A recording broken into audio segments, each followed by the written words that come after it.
Hello everybody, my name is CulBlu, and I'm bringing you guys the first game that I'm going to be casting for today in the JoinDota League number 9. This is going to be LonelyBoyz. LonelyBoyz? Not the lonely girls. Specifically the boys. Versus TheBusinessGaming, actually .com. Holy crap, they got their own domain name and everything. Holy crap. But we got LonelyBoyz versus TheBusinessGaming. We're going to see some amazing stuff in this game, I hope. If I recall correctly, LonelyBoyz have been around for a while, and I'm not sure if I remember what team they used to be, but I've seen that name a lot, so we're going to see them get played. I'm a little bit excited to see them play. I'm also really excited for TheBusinessGaming, TBG.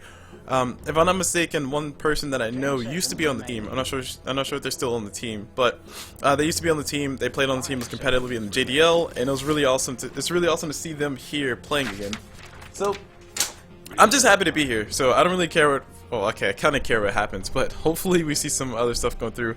And yeah, according to our lovely stats person, Tantus, and I actually have to ask him which name he wants to be called by. According to our lovely stats man, yes, LonelyBoyz used to be known as Next Level Badasses, and that's where I know the name from. So I was like, I know they switched the name, but I didn't know from where. Anywho, enough of that. Let's go ahead and jump into the draft right now because we got 4 bans total coming out. LonelyBoyz ban out the Enchantress and also the Zeus.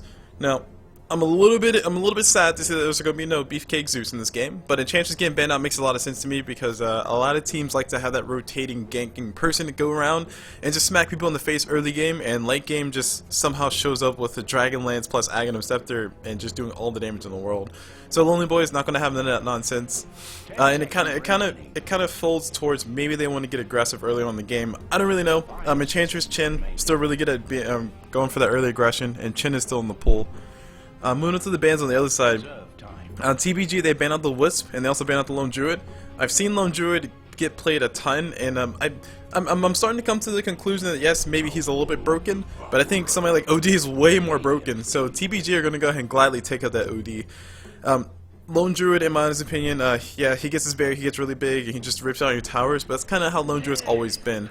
But OD a huge problem, and honestly, I'm of the volition that OD is way more powerful than Death Prophet, but Death Prophet mid has been like the staple in a lot of games, and it's been pretty much wrecking games ever since she was recreated and put back to the game. Ever since the balance of power was shifted back towards mids, that's what happened. That's what happened, if anybody wants to know. But all is said and done though, OD and Death Prophet inside the TheBusinessGaming, it's going to be relatively interesting laning. They're going to probably play OD mid and play Death Prophet mid and play OD in the safe lane. That leaves the LonelyBoyz open to pick up someone like an Invoker. They can even pick up a Nyx Assassin, who actually do fantastic in this lineup. Moving on to the LonelyBoyz side, they did ban out the Winter Wyvern, which is interesting to say. I've known a lot of teams to just flat out not really care about Winter Wyvern, just completely ignore it. I don't know if it's ban worthy anymore. A lot of it's really fallen so hard out of the meta, like people just flat out don't pick it. Basically Winter Wyvern is like the new age of Enigma, where people used to almost always pick Enigma, and then Magnus came out and nobody picked Enigma ever again. So I'm a little bit surprised about the Winter Wyvern ban.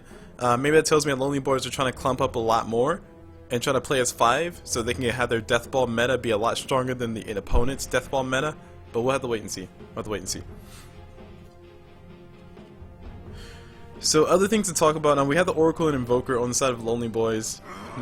Oracle as a support has been doing quite a bit of work, and Invoker of course really popular, really famous, really infamous for just showing up with the Quas Extor and just wrecking your stuff and cracking your face open. But really nice person to have in mid. I think he should fare relatively well versus Death Prophet. I do expect him to die a few times, but in the grand scheme of things, I'm hoping that they're going to have somebody parked mid for Invoker to have a better lane, because Death Prophet is going to walk all over him if they don't. LonelyBoyz do ban out the Dazzle, so they're going to have none of that sustainability in teamfight, and also having a Shallow Grave on OD is actually really powerful too, and also Death Prophet, so yeah, really good target ban for just those 2 heroes specifically. But TBG, they have the world open to them right now. They can basically go for those easy support pickups. And as I say that, I can't think of a single support that I'll commonly pick up. I think Bane is one of the ones who are commonly picked up, and falling short of words here. Oh, Omni Knight. Nobody picks up Omni Knight ever anymore. But fun fact, Omni Knight has a 60% win rate. I just want to let everybody know. Let that sink in. Let that settle in. Omni Knight has a 60% win rate, so I think he should get picked up so that way TBG can win the game. I mean, right? Good idea? Yeah? No, it's a horrible idea. Anyway, Omni Knight's a very niche peak. I still don't expect to see him get picked up. TBG, they do ban out the Faceless Void, and they also ban out the Vengeful Spirit. So Vengeful Spirit definitely a super powerful support that's played nowadays, and she can definitely save some people from some kills. Also really good versus someone like a Batrider, and I think TBG have room for a Batrider. I think it'll be relatively greedy, and since they need to get farm OD, Death Prophet, and Batrider, but it'll still help them break the lineup of LonelyBoyz, maybe get a few pickoffs on that Invoker. Earth Shaker. Interesting. So TBG going for more of the team fight type of orientation. Just make sure Death Prophet stays well, nice and protected. Stun a few people, get a few spirits to get a few kills.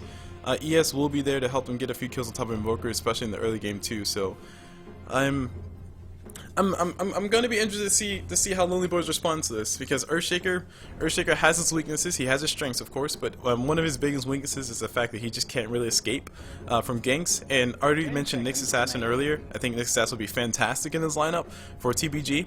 It's going to make their support rotations not as strong until Nyx Assassin hits level 6 though, because Oracle can blow people up and Nyx Assassin maybe get a stun, but that's two supports donated towards that instead of someone like a Bane who can help you solo kill, or well, like a duo kill, instead of going for a tri-kill on top of people. So if they go for the Nyx Assassin, it'll be nice because he's basically built to go versus the OD and Death Prophet. But on the same token, their gank potential is going to be delayed by a lot because Nyx is really effective at level 6, and before that, not too terribly much. In my honest opinion. Now his Impale is still really powerful. And as far as the other stats, so yeah, top most picked heroes in 6.86 is the Vengeful Spirit Invoker Gyrocopter. So I mean, this kind of tells you how the meta goes. Gyrocopter actually could work on both lines, wouldn't it? Yeah, both sides technically still need. Oh, okay. LonelyBoyz technically still needs a carry. TBG, they have their carry in the form of OD. And I don't know if a LonelyBoyz would benefit a lot from a Gyrocopter. It makes it a little bit hard to say because OD kind of comes online roughly at that mid game. Like as soon as the mid game comes in, then he's kind of like smacking people super hard in the face. And until they get BKBs, it's going to be a big problem, big deal. And Gyrocopter, he kind of comes online at the mid game. Like he has a really interesting early game where he's doing really well, and then he just flat out doesn't do enough damage in like an awkward little 5 to 10 minute period.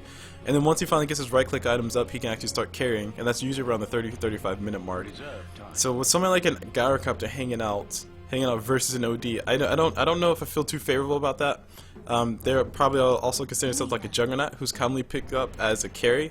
And a Juggernaut Invoker, I've seen that combination a ton of times, and in my honest opinion, that's a good combination, because Juggernaut can't really carry hard by himself, but if you have Invoker plus Juggernaut, so Invoker's creating space for the Juggernaut to do things, then the Juggernaut can actually get the farm and become the carry that his team needs him to be. Also, Templar Assassin, if I'm not mistaken, she does relatively well versus OD. She doesn't benefit a lot from the whole I steal your mana, or I steal your intelligence type thing, but she can do fairly well versus OD. She can dodge a whole bunch of his damage and just deal it right back to his face.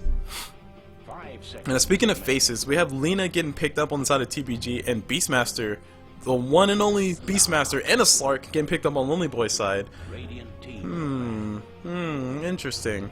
So LonelyBoyz, this makes me wonder if they're trying to go for the Quas Wex Invoker. If they go for a Quas Wex Invoker and have a Slark, they're going to have a really crappy late game, but at the very least they should be able to shut down OD pretty darn hard. And like I said, Nyx Assassin's still in the pool. I don't think he's going to get picked at this point because, I mean, there's still room for him, but I don't think he's going to get picked at this point simply because nobody's picked him up yet. Maybe it's a surprise last pick. But the business game, they do ban out the Rubik, so maybe they're trying to go for someone with the big spell, like maybe a Magnus. Magnus will fit perfectly in the lineup of TBG. He'll be a nice offlaner for them to have. They'll have the two supports in the ES and the Lina, if they want to play ES in that role. And actually, Night Stalker gets spent out by LonelyBoyz, so trying to make sure no aggression gets put back into the team. Now, realistically speaking, the business gaming, they have not really much flexibility in their lineup. Death Prophet is most definitely playing mid, and OD is most definitely playing either in the aggro tri-lane or playing safe lane by himself. I don't think he can survive by himself versus the Oracle though. So yeah, TBG, they really need themselves an offlaner, unless they want to run the risk of running Earthshaker offlane solo versus an aggro tri-lane of Slark, Oracle plus another support. And I really don't know. I really don't know if it's going to work out for him if they run the Earthshaker solo. So TBG have a few things to consider. LonelyBoyz did very smartly ban out the Night Stalker, somebody who can get in there, get the damage done, and once he gets to Hagnum Scepter, it's just basically map hacks everywhere. Having so much fun with that. And they go for the Morphling, so they're going to go for the safe lane farm Morphling. So that kind of puts off lane Morphling. So they have off lane Morphling. OD will probably be playing the tri lane, Death Prophet playing mid. And according to our stats, we have Earthshaker and Lina. They are two of the most picked supports for TBG. So yeah, it gives them a lot of comfort. Gives them a lot of comfort as far as picking those up. And I mean, it's a lot to say towards them. I mean, those two supports can flat out kill people. Lina has enough damage to kill people. Unfortunately, she's like slow as crap. But if you have Earthshaker get initiation on that stun, then Lina can follow up with her damage and maybe a few right clicks, and that's an easy kill every single time. And yeah, between the two of them, they've been picked up. Wow, really?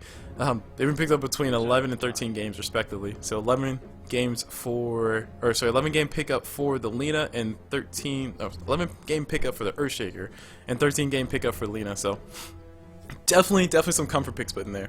And if anybody doesn't know, I do also have a statsman here in the game, if you guys haven't picked up on that, and that is shout out to Tantus. I think Tantus is what he wants to call me. He'll post it in the thing. You guys will see it. Let me go and update my overlay as well. And Bounty Hunter going to be the last pick. Interesting. So LonelyBoyz is going to make sure they get their gold and they be happy about it. Bounty Hunter is going to be really nice as far as a roaming support, and it'll definitely help them get a few kills on the courier, and definitely is going to help out Slark a lot. If Slark can get some of that early game track gold, then he can actually start sprinting further and faster to a more snowball-y type lead. I'm a little bit afraid of their lineup though on LonelyBoyz side, because it's really relying on Slark snowballing. Yeah, sure, Invoker's there and he can kind of carry the late game, but Invoker versus a Morphin late game, or actually Invoker versus an OD who's actually fully farm late game, I don't see it happening. Invoker has the abilities necessary to break up the team fights and help win, and he has a nice supporting cast for him. But I think if it ever came down to it, OD versus Invoker, I mean, Invoker can blow OD up pretty darn well, but yeah, I don't know. I'm more leaning towards the Invoker. As much as I'm a fanboy of OD, I'm more leaning towards the Invoker. Anyway, this is my personal opinion aside. We'll go ahead and see what actually happens in the game of Dota, because when you play the Game of Thrones, you either win or you die, says Cersei. You slut. Sorry. Oh, wow. Whoa, starting. Oh man. Oh gosh. Everybody, report CulBlu, please. Alright, so let's go and do introductions. Start off on the side of TBG. And, oh my gosh, what's happening? Yeah. So on the side of TBG, we have... Whoa. Okay, so I don't have control of the click. That actually sucks. On the side of TBG, on this Lina, we have ourselves Bellatrix on that Lina. Moving on to the Earthshaker, we have the one and only Mafia Cheese playing the Earthshaker. Moving on to the other side. Moving on to the other side of the OD, we have ourselves Chaos Onage playing that OD. On this Death Prophet, we have the one and only Quilly playing that Death Prophet. And where's the other one? Missing a Morphling. Morphling, where you, bro? Morphling's down at the bottom. We just saw him waving. We see KY playing that Morphling. And that ends all the callouts on the map right now. Sorry for the TBG. Moving to the other side for Lonely, we see Bounty Hunter being controlled by the one and only Hero Mark Bonjour. And we see Invoker. Invoker is getting controlled by the one and only Bacon is Beast. That's right, guys. Bacon is Beast. Not only is Bacon good, but Bacon is also Beast. I just want to let you know that, because Bacon is Bay. Actually, sorry, Bacon is Beast. Better than Bay. Moving on to the Beastmaster, we see ourselves Ricky Grims. Ricky Grims playing that Beastmaster. And the Slark, of course, being controlled by the one and only. Oh, names are hard. Fallen Peon. Yeah, Fallen Peon handling a Slark. And last but not least, on this Oracle, we see ourselves the one and only Zandra, or Zandrans, playing that Oracle. And that's going to end all the callouts on the map. So we see ourselves some relatively standard things coming around. I mean, just early game starting off Earthshaker, trying to get a nice little block. Maybe try to get a kill on top of the Bounty, but Bounty was unfortunately able to go ahead and drop himself a Shuriken, if I'm not mistaken. I know drop himself an Invis, wow. Don't know why I said Shuriken, yeah. Moving on to everything else though, starting off with the lanes, we have a matchup of Morphling versus the Beastmaster. So yeah, this is going to be a safe lane Morphling. He's going to have support of Lina down here. And also Earthshaker, who will be hanging out mid. So kind of like a duo mid situation. But on the flip side, Lonely are going to have the Bounty Hunter plus the Invoker doing a duo mid situation on their side as well. So they're going to have a lot of fun with that. Moving on to the top lane, We have ourselves the Death Prophet playing a suicide lane all by her lonesome, and she's going to be going up against an Oracle plus a Slark, and that's going to be a deadly lane because Bounty Hunter, you already see him right now rotating up top. This could be easy kill for easy kill on Death Prophet because she can't really do anything but just run away. So once Bounty Hunter is level 2, which is going to take forever, once he is level 2, he should be able to get quite a bit of damage on that JDL crit, and that should be guaranteed kills every single time on Death Prophet, sustainability or not. Meanwhile, down the bottom lane, we got a Beastmaster. He's going to be forced back a little bit, trying to jump himself a Hawk and a Boar. He did get blocked off by the Earthshaker. Now Earthshaker going to try to do his best job of body blocking. The Boar is actually getting quite a bit of slow on top of Earthshaker. Earthshaker unfortunately has no follow-up stun, but Beastmaster only losing the Boar in that whole entire fight. And this is kind of one of the cool things about down the bottom lane. I mean, you have a safe lane Morphling. I kind of call it a safe lane OD. I was not expecting Death Prophet to be played in the off lane. I guess it makes sense since she has a sustainability coming out from the Siphon Spirits, but at the very least, I was really expecting Death Prophet to play mid and OD to play a safe lane, and that kind of makes it a little bit better. In this, hold on, before we talk about that, we got down bottom, we got Beastmaster taking quite a bit of damage. The right click's gonna come through. Will Morphling get the last hit? No, he actually gets fogged, so he will be able to survive. Ricky Germ's gonna be able to jump himself a creep, and meanwhile, jump himself some boars and stuff. Meanwhile, mid, we see people taking damage. Just right clicking back and forth. Bounty Hunter trying to kill himself with Sentry War before it went down. OD getting a few pop shots on him. So Bounty needs to be very careful about this. Only an Overvenom to his name. So meanwhile, top lane, we got some more stuff going on. Death Prophet still trying to get the farm. Like I said, she has a Siphon Spear, so she has some sustainability, or some sense of sustainability. And that's really, really all she has going to her. As far as her escape, I mean, she's fast as crap, sure, but that's only after she gets herself some bigger items like a phase boots or something, or actually just brown boots in general. Nothing but sustainability on her though. Meanwhile, down the bottom lane, we got Bounty Hunter and Beastmaster running around corner. Earthshaker just got him out though, so yeah, nothing truly bad happening. And if I'm not mistaken, the way this Sentry War is placed down here at the bottom, I think this blocks the camp. The camp spawn box is something like this or something like that. It's either something like that or something like this, where it includes that corner. So that bottom lane is going to be unfortunately blocked out for a whole another 3 minutes. Sad day indeed. So a little bit, slight blunder on the dewarding, but I mean, what are you gonna do? Meanwhile, Bounty Hunter gonna go ahead and do some stacks, just try to farm with some ancients and maybe even die here. No, yep, he wants to die. Okay, so he can get back home faster. Meanwhile, I heard Earthshaker fissure. Nothing really special happening. Just a fissure for fun. That damage though, negative 29 gold going towards Bounty Hunter. Good thing he didn't have any left.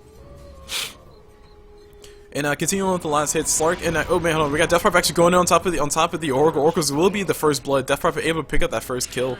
Let's see if they try to go for a secondary kill. Slark's gonna be forced back. Has a pounce available though, so he should be fine. So yeah, easy first blood. I mean, just Death Prophet dropping the Siphon Spirit, Lena able to line up the stun, and easy things happening all over the place. Easy game, easy rares, easy rares.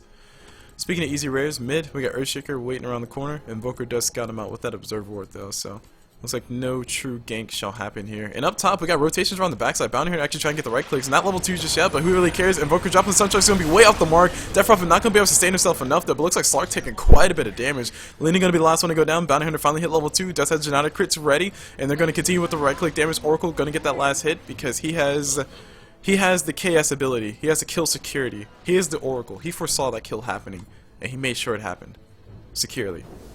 So yeah, Oracle getting some gold going towards his name.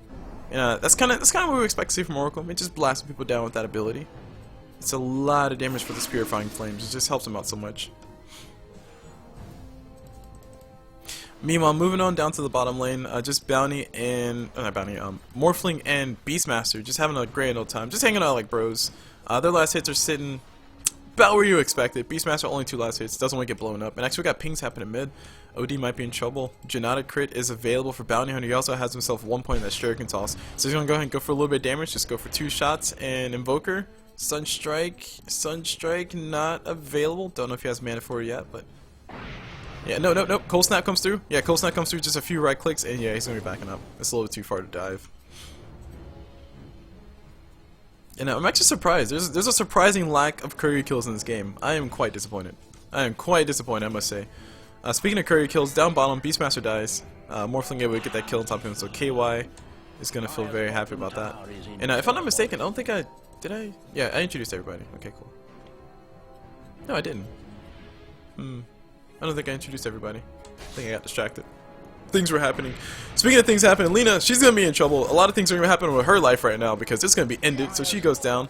Meanwhile, top lane, we got ourselves a one and only Mafia Cheese hanging around the corner, trying to get that fissure going. If Urshick can actually get the good fissure on top of the Oracle, that will be easy kill. But that's a lot easier said than done. This Oracle's doing a relatively good job staying back. Doesn't want to get too terribly close, and actually scouts out the Earthshaker. So they're pinging him. They want to go for him. They're trying to go for the kill. Death Prophet going to start with the Siphon Spears, and they're going to follow up the Fissure. Death Prophet does have the right click damage, and there's the damage necessary. Oracle going to be going down, despite the fact he dropped his ability. He popped the right spell, but unfortunately it was a little bit too late. Death Prophet will be singing the song of his death. Meanwhile, Bounty Hunter hanging out up top. Not too terribly much mana to his name, but he doesn't need that much to actually get the kill. So it should be a relatively straightforward gank for him. Has a genetic crit available. Oh, they saw it. They saw it. They saw the invis. The Observer coming out from the Radiant. Meanwhile, mid OD taking quite a bit of damage. Cold Snap coming through. He's going to be forced back all the way away. The Courier actually needs to be careful too, but Invoker still having the vision on the high ground. And Fairy Fire getting popped just in case the Sunstrike comes through. I don't think that would have saved him though. Don't really think that would have saved him. Moving on down to the bottom lane. Morphling and Beastmaster, still boring things happening. Let's get back to the top lane, it's way more interesting. Top lane, we got 3 people for both sides. We're about to see a 3-on-3 fight here very soon. Earthshaker full mana, Death Prophet full mana, and I don't know if she has her ulti. Yes, she does have her ulti, so she can pop if she needs to. But looks like they're gonna go straight for the Death Prophet. Oracle found with the spells, not enough damage. Sunstrike coming from Invoker is gonna land. Looks like it's gonna kill the wrong person. Slark does go down, and so does Bounty Hunter, getting blasted into the ground. All for a Death Prophet. Definitely worthwhile in this specific setup when Death Prophet is your offlaner. If you can kill the roamer and the carry, oh, you've done your job. You've done your job. Meanwhile, we got Invoker running straight towards the rune. Gonna be able to pick it up before OD does. OD, Astral. Just a jealousy Astral. Very jealous of that ass. Astral. Meanwhile, I hear things. I hear Cold Snap. Oh no, OD might be in a little bit of trouble. Gonna be taking a little bit of damage from Invoker. Just a little harassment. Just a little pat on the butt. You know, it's like, yeah, good job. Good job, OD. You tried. Good job. Alright, so continuing with the farm, we gotta see how close Morphling is to his Linkosphere. I'm assuming that's a big item for him to go for this game. And according to what's on the map, we have the Beastmaster Roar. We also have the Oracle's ability, so they have okay ways to pop the Linkosphere, but the main thing is definitely that Beastmaster Roar. If they can get rid of that Roar, or just make sure Morphling doesn't have to worry about it, then that'll be a fantastic thing. Plus the stats are always nice. Moving on to the rest of the items, we have Death Prophet with those Arcane Boots. So she's going to be able to keep herself nice and healed up mana-wise. So she's going to be sitting pretty with that one. And that's really about it. Top lane, we got, yeah, just a little bit of damage for Slark. Fissure not going to be too terribly threatened to his life. Just, you know, just threatening his own views and opinions. Kind of like the internet with social justice warriors. Shots fired! Alright. Moving on to everything else on Lonely's side. They have phase boots on the Invoker, so he is in fact going for a run and gun Invoker. I don't know if he's going to be going for the Assassin. Like, I gotta go check to see. Yeah, aw, come on, no Wex. No Wex Invoker. I'm so disappointed. So yeah, Quas X1 Invoker, whatever. Whatever, fine, be standard. But one thing notable is that he does not have himself a hand of Midas, so that means that he wants to be more involved in his fights. He does have the Bounty Hunter here to help him get the kills and help him get the extra gold, so I guess it's supplementing his hand of Midas. And speaking of supplementing things, we got Morphling down bottom, chasing himself a Beastmaster. Beastmaster will be going down here. No, it looks like Waveform's coming up in 3 seconds if Morphling can guess right. This is a dead Beastmaster. Looks like Morphling guesses completely wrong. Beastmaster gonna be able to TP out of there. Meanwhile, mid lane, they're still posting up pretty darn hard to kill the OD, but OD's still scouting them out. Sentry placed in the middle lane, and now we got the Cold Strike coming through, or Cold Snap coming through. OD will be forced back a little bit. A lot of damage comes his way. Sunstrike going to be completely off the mark. Astral comes through from OD just to make sure he doesn't die, so he'll be fine. Meanwhile, Lena, she's not, or no, Bounty might not be fine. Sentry is down here, so Bounty needs to be very careful. Lena gonna drop the stun. Double stuns follow through. So unfortunately, damage is a little bit off the mark. Earthshaker committing the ulti just to help him get the kill on top of the annoying roaming Bounty. So it's gonna be less levels going his way. If I'm not mistaken, Bounty Hunter's only sitting at level 3, level 4. So yeah. His levels aren't too terribly high right now, but a kill's a kill's a kill. The longer you can prevent him from getting to level 6, the better off you'll be as a whole. That's my opinion. Meanwhile, top lane, we got Death Prophet, Quilly trying to be very pokey and just run around and do stuff. And you know, I don't think I introduced the Radiant Squad, so TBG, my apologies, I didn't introduce you guys. I'll go ahead and try to do that before things happen, while things are happening. Moving on to the Lena on the side of TBG side. Oh no, before I do that, hold on, stuff's happening. OD, what you doing, bro? And yeah, okay, there we go. Invoker force back. See, this is why I don't do introductions, because these guys are so rude. So rude. No class at all. It's just CulBlu's trying to do his job, introduce the players, but no, they want to fight. Speaking of want to fight, we got Death Prop up top. She's gonna be taking quite a bit of damage. She's gonna be getting stuck here, trying to drop the ulti. Ulti does come through, but unfortunately, oh no, she heals up. The Fairy Fire gonna help her out as well. The Siphon Spirits is just a little bit too much for Bounty Hunter to deal with. He goes down, but they do get a kill on top of Death Prophet, and once again, Bounty dying, and I think he died before the Death Prophet, which means that he has no XP going his way. So yeah, no XP going his way. More levels he's gonna be under. It's gonna suck a lot for him. But still, as a 4/5 position Bounty Hunter, I mean, I guess that's what you can expect. I think even Oracle has more fun than Bounty Hunter at this point.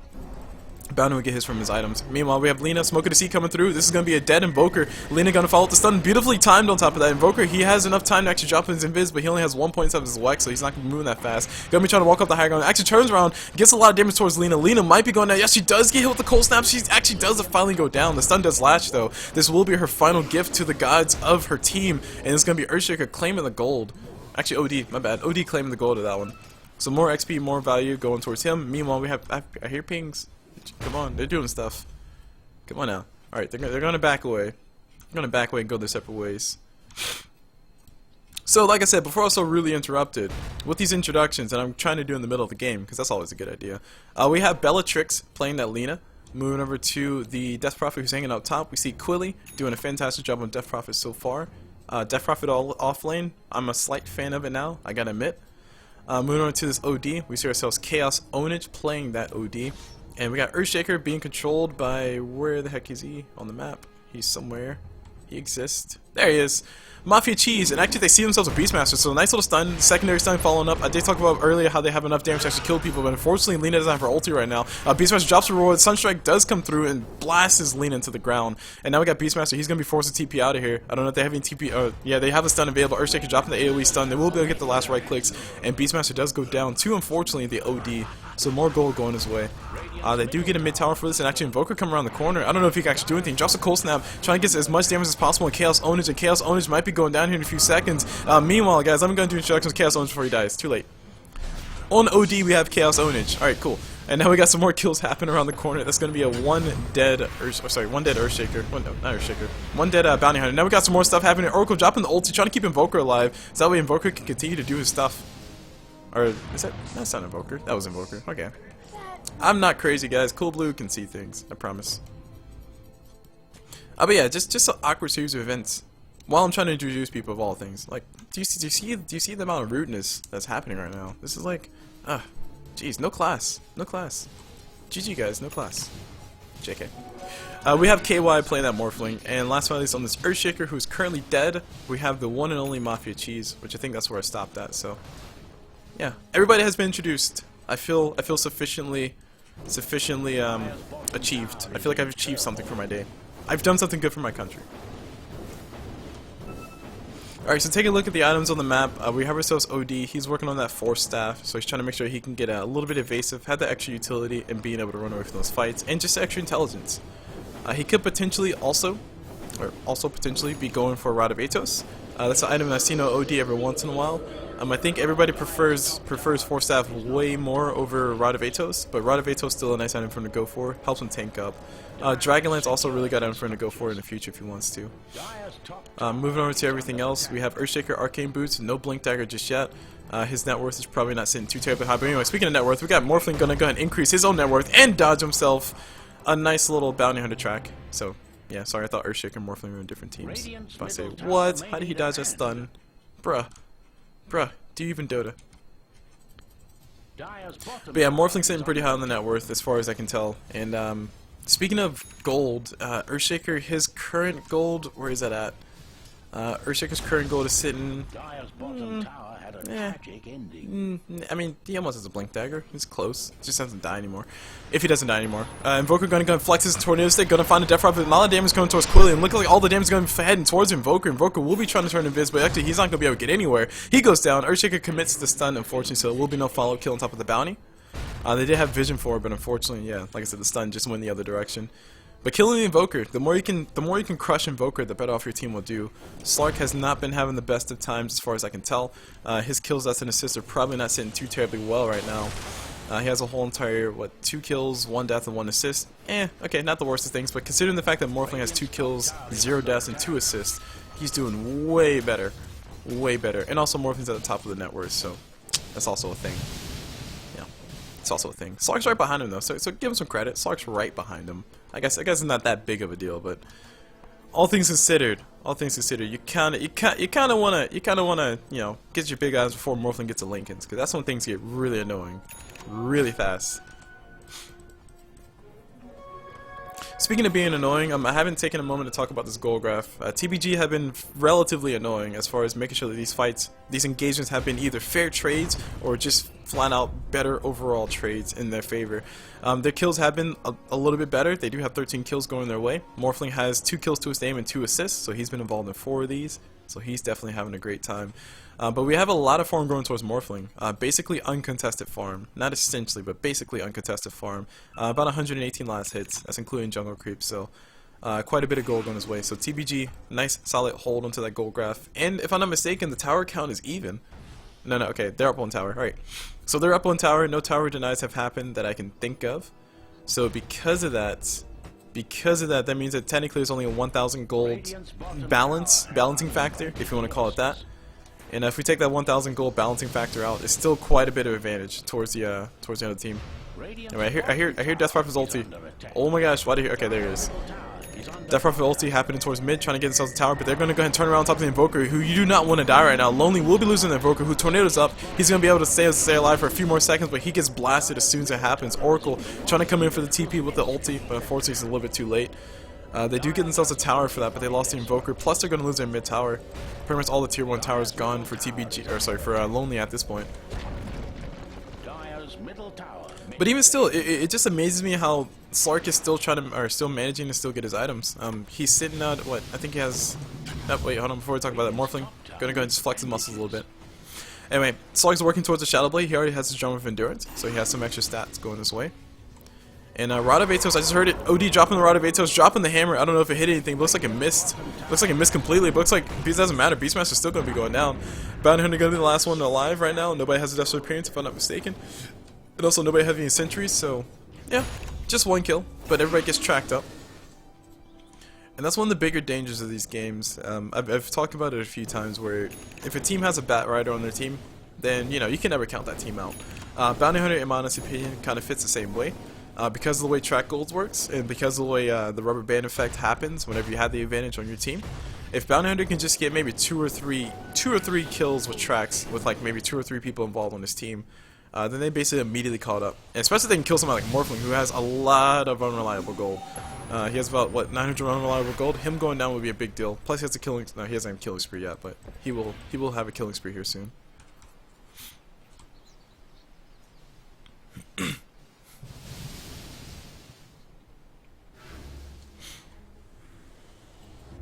Alright, so continuing on with everything else, yep. So yeah, I was just about to say, continuing with everything else, there's a win rate, so 37 games coming out for, wow. Oh, clever. Anyway, so there's some more stats going out for you guys. We have a 43% win rate for Invoker and 62% win rate for the Death Prophet. So, Death Prophet has been having the higher win rate. That is very consistent with what I've been seeing so far. And that's actually not that shocking. I mean, Invoker's been picked a ton of games, so it's kind of expected that people will figure out how to play against him. But Death Prophet, on the other hand, she's a little bit dropped in the back, where, you know, nobody kind of really knows how to play against her yet. People are still trying to experiment with her. Like in this game, for instance, we saw Death Prophet in the offlane, which is something that completely threw me off guard. But it worked out really well for the team, and TBG have been able to hold onto the lead the whole entire time.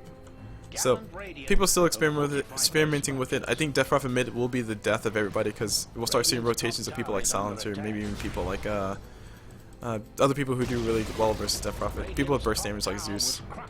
Man, actually no, I've seen a lot of Zeus. Anyway, before we talk about that, I can't think that fast. We have Earthshaker doing quite a bit of damage towards or getting a lot of damage done towards him. He did go ahead and drop the Death Appearance, and now he will be in a little bit of trouble. Drops the secondary stun, but unfortunately Morphling Slark will be able to escape from that. Shadow Blade was available for him, so he did get a kill. And I don't think this is the first time he's revealed that Shadow Blade, but it is most definitely the first time I've seen him get a kill with it. So definitely useful for him. Meanwhile, Bounty Hunter going invis, just going to go ahead and walk around. Morphling trying to get some more farm. and the Dire team disengages completely. Meanwhile, in the bottom lane, we got Quilly doing quite a bit of damage towards this tower. He will be getting blown up here very soon, though. We got, wow, Beastmaster dropping the ulti as well. She's still healing up. The ghosts are starting to come in, but it looks like they didn't come in fast enough. Speaking of coming in fast enough, we got this Lena. She's going to be going down. She goes down pretty darn quick, and Slark has himself a Shadow Blade here in a second, if I'm not mistaken. Let's see. Come on. Nope, nope. Okay, he already used it. Good. Nope, he didn't use it. Okay. So yeah, the fight recap showing us that he didn't really use it. Doesn't really show us much. Just more gold going towards Lonely, and that rubber band effect is starting to happen. Gold graph is heading right on back down towards Lonely, and considering the fact that Lonely still has some towers yet, I mean, no, they're keeping even. They're keeping even. Actually, oh man, they're completely even on towers. Wow, nice. But anyway, all that said, considering the fact that Lonely still have some more farming to get up on the map, and also considering the fact that Lonely still have, if I'm not mistaken, Morphling still hasn't died. So he has a killing spree and like another kill. So that's gonna be more gold going towards away, plus all the other gold that he has on his name, or to his namesake. And for anybody who doesn't know the way gold calculation works, I've been trying to do some more reading on it. I actually got to go read more. But yeah, as far as the way gold works, whenever you die, you basically lose your unreliable gold first, and then you lose your gold for killing spree, and then you lose gold for something. So it's like a formula for like team net worth versus the net worth of the person you killed divided by the fraction of Dota and plus the Roshan counter, all this kind of crazy stuff. Speaking of crazy stuff, we got ourselves a wild Bellatrix gonna be getting blown up, and also Earthshaker gonna be getting blown up too. Earthshaker drops ulti, so much damage going away. Death Prophet getting 3 soul siphons. Who needs a harder to harass when you have 3 soul siphons? Unfortunately, that's all she can really do. She just sucks 3 people and walks away. Typical Death Prophet. Typical Death Prophet. But yeah, the rest of the Dire squad will be able to run away. OD, actually, I heard it. He dropped himself a nice little Rod of Atos. He did drop an Ash on top of another person as well. They're going to try to get the turnaround kill. Let's say Bounty Hunter drops the track, and OD will be able to make it up to the top. Morphin did get the pickoff kill on top of the Bounty Hunter, so unfortunately, Bounty does go down. We'll say OD still trying to get the chase. The Rod of Atos, is it off cooldown is the big question. Oh my gosh, I don't think it is. Pretty sure it's not. Pretty sure it's not. Okay, it is. Yeah, it has what? Has a 12-second cooldown? Wow. So that means if he gets an Octarine Core, it'll be pretty nice. Anyway, Slark has a Shadow Blade, gonna be found himself an OD. If he wants to go for the kill, he can. Looks like he decides against it. Just gonna go ahead and tuck his tail and run away. Meanwhile, some more shenanigans are happening down bottom. Death Prophet just doing some damage. Down bottom, Morphling's doing his normal, typical farm stuff. And item-wise, yeah, OD, he did go for the Dragon Lance, so that's gonna be a nice pickup for him overall. OD having the Dragon Lance helps his attack range, also gives him attack speed, and also gives him strength. 2 things that he's really missing. A lot of people still remember OD as a glass cannon type carry, where if you want to play him as a carry, you really got to commit to it, and you really better have a good lead. And so far, with items like the Dragon Lance, and also with items like an Aether Lens, which, actually no, I take it back, Aether Lens doesn't help him out. But yeah, but just items like the Dragon Lance really helps the team out a lot. Meanwhile, here in Invoker, team fight's happening in mid. We got a lot of damage coming towards these guys. Somebody got blown up. Death Prophet immediately blown up. I heard the Sunstrike. I just didn't know where it was happening. CulBlu. Falling asleep at the wheel. Heck yeah. And OD has a, what, no, Earthshaker. Earthshaker has Blink Dagger. So yeah, so they're gonna go ahead and settle with the kill for Death Prophet. She did not drop her ulti in that fight, so she does still have it available. But Roshan will be getting smacked in the face pretty darn hard. They should be able to Rosh completely before the Radiant can respawn by the looks of it. Yeah, Rosh is dying fast enough. So the Aegis going towards the Invoker would be really nice. Looks like instead they're gonna go ahead and put it on top of Slark. So Slark having a second life is going to be useful as well. He won't have 2 Shadow Dances, but at the very least he can get in there, be a little bit braver, be a little bit more bold. Shadow Blade in, get a kill, and then die, and then come back in, or come back alive, do some damage, and Shadow Blade away. And he's actually working for the stats and the Scotty, so it's going to be really nice to see him get. Moving over to the Morphling, he does have himself a whole entire E-Blade, so he will be having that. And speaking of having that, we got Lena getting blown up once again. Man, so much damage coming from this Invoker guy. Jeez, please nerf. And speaking of nerf, we got Morphling doing quite a bit of damage to Oracle. Oracle needs to heal himself up, otherwise he's going to die. And we got Invoker chasing himself for Earthshake on the backside. They're trying to go for some more stuff. Speaking of going for more stuff, Invoker going to be able to blink out there. Beastmaster dropping the ulti, and he's going to be able to get himself the damage going the way. OD is in the middle of it all. Looks like the first kill is going to happen on top of Beastmaster in this engagement. And now Morphling popping those jump endurance, trying to GFOT. He does not want to die. Turns around, gets the turnaround kill on top of the Bounty. Bounty does go down. And now we got Death Prophet just doing all kinds of damage, just wrecking everybody's face. Slark invisible, who really cares? He actually still goes down. Quilly gonna be able to get that kill. Secondary kill can follow up here in a few seconds. Shadow Blade was used, so Slark might be invulnerable, but looks like no. They decided to back away. The fight disengages, people dying on both sides, roughly even trade, but Even trade is not good enough when you're behind. And oh my gosh, this kind of brings up the old school stuff with Bounty Hunter. If you ever have an even team fight and your team has a Bounty Hunter, then your team automatically won the fight. It's just basically, it's just an outright fact. Your team automatically won the fight. So Bounty Hunter got at least 4 tracks. So he got 4 tracks off. Let's assume that there was 2 conversions and not 4. So 2 conversions over 4. As a result of that, Bounty Hunter giving his team quite a bit of gold, and considering the fact that they were behind, technically speaking, on the net worth, then that just helps them out even more. Especially considering they got some big kills. Crap, lost the chart. So I say I can't see who actually died, but OD was one of the people who died, who did have quite a bit of net worth to his name. So yeah, that gold graph going way in favor of Lonely for now. And that tower count is still even, so this is all just kills and farm. So Morphling, bro, you got a lot of lifting to do. I hope you can lift. I hope you can lift pretty strongly, bro. Meanwhile, Earthshaker, he has himself a nice little blink dagger, working on the 4 staff, and moving on to the other things. Oh, okay, not moving to the other things. Never mind, I take it back. Scotty's fully finished up on top of Slark, and now we got a team fight about to happen. These guys are going to find themselves a Beastmaster who has no ulti, or he has his ulti available. Unfortunately, couldn't use it. Try to force us to high ground. Now Morphling immediately blowing up that Bounty Hunter. Bro, do you even live? Sorry, not lift. Live. Do you even live?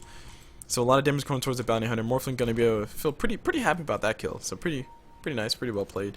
And also Death Prop has a geometry sight, so she and her team will be able to get those pickoffs on the Bounty Hunter and the Slark, which is very unfortunate. I mean, because Slark and Bounty Hunter just trying to do what they can, with what they have. And what they have right now is not really much room to wiggle in. OD has really been a nuisance, but he's not the problem for them right now. I think the biggest problem for them overall has been Morphling, which is surprising to me, because usually I would expect Morphling to not really be a factor until like maybe 40-45 minute mark.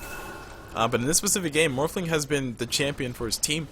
His kill counter is sitting pretty darn high right now, so he's sitting on a whole entire 6 kills, 0 deaths right now to his name, so he still has yet to die, and also 2 assists. And his net worth's probably right at the top.